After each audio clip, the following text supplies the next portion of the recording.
చరిత్ర ఎన్నడూ చూడని ఒక గొప్ప నాయకుడు, కేవలం ప్రేమను పంచడం మాత్రమే తెలిసినవాడు. జగనన్న తరఫున మాకు సొంత ఇల్లు కల్పించినారు.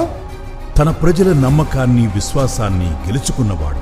జగనన్న రావడం వల్ల మాకు భరోసా కల్పించడం వల్ల ఇది మాకు అండగా నిలిచారు. తన మీద ఉంచిన నమ్మకాన్ని నిలబెట్టుకునేవాడు. నాకు ఇంటి స్థలం లేకపోతే అప్లికేషన్ పెట్టుకుంటే ఇంటి స్థలం వచ్చింది.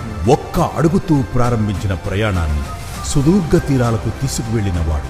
పిల్లలకి మంచి భవిష్యత్తు కూడా ఇచ్చినారు. నేను ఉన్నాను, నేను విన్నాను అని ప్రజలకు అండగా నిలిచినవాడు. మేము ఇప్పుడు జగనన్నకి మేము రుణపడి ఉంటాం. తన ప్రజలకు తోడుగా వారి కలలను సాకారం చేస్తున్నవాడు. ఇది సాధారణ యాత్ర కాదు, తనను నమ్మిన ప్రజలను విజయపథం వైపు నడిపించి విజయోత్సవ యాత్ర. చరిత్ర ఎన్నడూ చూడని ఒక గొప్ప నాయకుడు, కేవలం ప్రేమను పంచడం మాత్రమే తెలిసినవాడు, తన ప్రజల నమ్మకాన్ని విశ్వాసాన్ని గెలుచుకున్నవాడు. ఒక్క అడుగుతో ప్రారంభించిన ప్రయాణాన్ని సుదూర్ఘ తీరాలకు తీసుకువెళ్ళినవాడు. తన మీద ఉంచిన నమ్మకాన్ని నిలబెట్టుకునేవాడు. నేను ఉన్నాను, నేను విన్నాను అని ప్రజలకు అండగా నిలిచినవాడు. తన ప్రజలకు తోడుగా వారి కలలు సాకారం చేస్తున్నవాడు. ఇది సాధారణ యాత్ర కాదు,